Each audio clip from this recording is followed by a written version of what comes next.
अगर आप भी राष्ट्रीय सुरक्षा एवं सेवा ट्रस्ट से जुड़कर लोगों की सेवा और सहायता करना चाहते हैं तो नीचे दिए गए नंबरों पर संपर्क करें। स्वागत है आपका नेटवर्क 14 न्यूज़ में। आज एक नए मेहमान के साथ हम आपके से रूबरू कराएंगे और किस तरीके से कोरोना काल के दौरान इन्होंने अपने एक एक गली एक एक गांव में जाकर के सैनिटाइजेशन का काम किया। हम बात कर रहे हैं राष्ट्रीय सुरक्षा एवं सेवा ट्रस्ट के अध्यक्ष, राष्ट्रीय अध्यक्ष हैं ये, और उनसे रामानुज जी से बात करेंगे, उनसे जानेंगे कि किस तरीके से उन्होंने अपनी सेवा जो है वो अपनी पूरे टीम के साथ एक गांव-गांव गली-गली जा कर के सेवा दी। मेरे साथ मौजूद है रामानुज जी। सर, स्वागत है आपका नेटवर्क 14 न्यूज़ में। आप ये बताएं कि किस तरीके से आपका ये कैसा ख्याल होता है कि आप गली-गली जा कर के गाँव-गाँव जा कर के, कैसा लगता है आपको इस सेवा देके? देखिए, जिस टाइम ये दोबारा कोरोना आया तो हम भी पहले घर में ही थे, लेकिन जब टीवी न्यूज़ वगैरह में देखें कि पब्लिक इतना बीमार पड़ रहा है, लोग बागों की मौत हो रही है, गैस की दिक्कत है, ऑक्सीजन गैस की, हॉस्पिटल में जगह नहीं है, रोडों पे लोग पड़े हुए हैं, 100 को जलाने के लिए जगह नहीं है, ये सब देख के अपने आत्मा में ऐसा हुआ कि घर में बैठने से काम नहीं चलेगा, चलिए बाहर निकल के लोगों का मदद किया जाए, कुछ न कुछ किया जाए। तो हम लोगों ने अभी ये जल्दी ही बनाया था राष्ट्रीय सुरक्षा एवं सेवा ट्रस्ट। तो अपने जो संगठन में काफ़ी लोग जुड़े हैं, तो उसमें 15-20 लोगों को फ़ोन किया कि आइए, घर में बैठने से काम नहीं चलेगा, चलिए बाहर निकलते हैं और लोगों की सेवा में लग जाते हैं। तो ये हुआ कि क्या किया जाए। फिर आपस में 2-4 लोग बैठ के मीटिंग हुआ, तो ये हुआ कि सैनिटाइज का कार्य हम लोग करते हैं। फिर उसके बाद ये हुआ मशीन वगैरह, तो ये आपका गाज़ियाबाद में शॉप है, उसको फ़ोन किया गया, बाहर नंबर लिखा था, वहाँ से 2 मशीनें ख़रीदा गया, प्रेशर वाली और 4-5 पीठ वाली मशीन ख़रीद के उसके बाद 10-15 लोगों को बुलाया गया, एक 3 व्हीलर लिया गया रेंट पे। फिर डेली प्रतिदिन हम लोग सुबह 10 बजे निकल जाते थे, शाम को 7-8 बजे अपने घर आते थे। गाज़ियाबाद के कोने कोने में छिड़काव किया गया, गाज़ियाबाद से दूर गाँव में शहर से हट के गाँव में भी किया गया।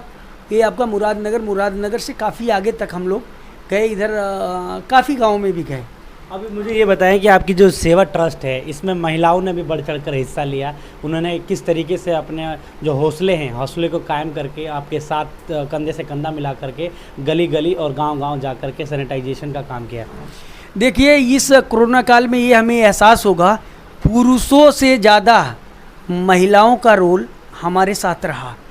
हम लोग सुबह निकलते थे घर पे जो खाना खा के, और कहीं खाना नहीं खाते थे, शाम को ही घर आते थे, लेकिन एक भी महिला हमारे साथ, जितने महिला जुड़ी थी, एक भी महिला ये किसी दिन ये नहीं बोला होगा कि सर हमें भूख लगा है या कुछ खाने का कहीं व्यवस्था किया जाए। जिस गांव में जाते थे वहाँ हम लोगों को चाय नाश्ता मिल जाता था, पानी मिल जाता था, उसके अलावा कुछ हम लोग खाते नहीं थे, अपना छिड़काव करते थे, एक गाँव दूसरे गाँव चले आते थे। लेकिन पुरुषों से ज़्यादा महिलाओं का हमारे जो संगठन है इसमें रोल है। उन महिलाओं का बहुत बहुत धन्यवाद, जिन्होंने अपना बहुमूल्य समय निकाल कर अपने बच्चों परिवार को छोड़ के लोगों के सेवा के लिए हमारे साथ जुड़ी और लगी रही 45 दिन लगातार। जिस तरीके से आप लोगों ने बिना ना रात देखा ना दिन देखा और लोगों की जो सेवा है वो बराबर करते रहे, तो मैं ये जानना चाहता हूँ, जिस तरीके से आप लोगों ने अपना घर बार छोड़ करके, बच्चे भी हैं आप लोगों के, क्या आप लोगों ने कंटिन्यू जो कोरोना काल की जो दूसरी लहर है उसमें पूरा अपनी जो है अहम भूमिका जो निभाई है, किस तरीके से, किसको कैसे देखते हैं आप? इसमें महिलाओं को मैं बताया आपको, महिलाओं का रोल सबसे बड़ा है। एक बार पुरुष सोचते थे कि कल हम लोग छुट्टी करें, लेकिन महिलाओं का फ़ोन आ जाता था मेरे पास, सर आज इस साइड में चलना है। तो महिलाओं का सबसे ज़्यादा अहम रोल मानूंगा मैं अपने संगठन में, और मैं हर क्षेत्र में देखता हूँ महिलाओं का रोल सबसे ज़्यादा होता है, भागीदारी महिलाओं का ज़्यादा होता है। लेकिन लोग महिलाओं को पीछे रखना चाहते हैं, समझ में नहीं आता हिंदुस्तान में। लेकिन अपने ट्रस्ट में मैं ये देखा कि महिलाओं का रोल सबसे आगे है, और सरकार को भी महिलाओं को सबसे आगे रखना चाहिए। देखिए, जैसे क्रिकेट टीम में 11 खिलाड़ी होते हैं और एक खिलाड़ी नहीं होता है तो काम नहीं चल पाता है, पूरे 11 खिलाड़ी से मैच जीता जाता है। आपके जो सेवा ट्रस्ट है, ट्रस्ट में कितने मेंबर हैं और किस तरीके से आपने ये योगदान करके और टीम खड़ी करी? देखिए, हमारे ट्रस्ट में तो मेंबर बहुत है।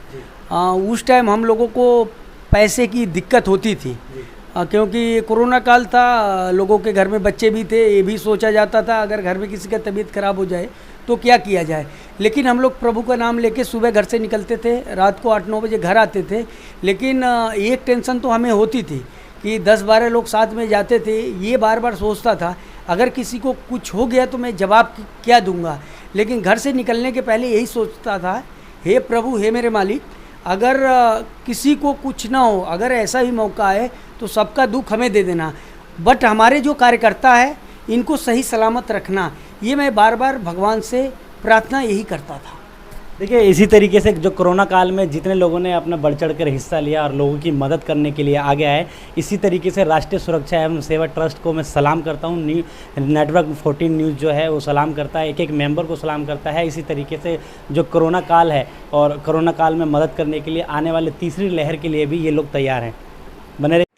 अगर आप भी योगदान करना चाहते हैं तो कर सकते हैं। राष्ट्रीय सुरक्षा एवं सेवा ट्रस्ट के SBI bank account 4026748429, IFSC code SBIN 00011305 है, पता 3rd स्ट्रीट, नेहरू नगर, राकेश मार्ग, गाज़ियाबाद।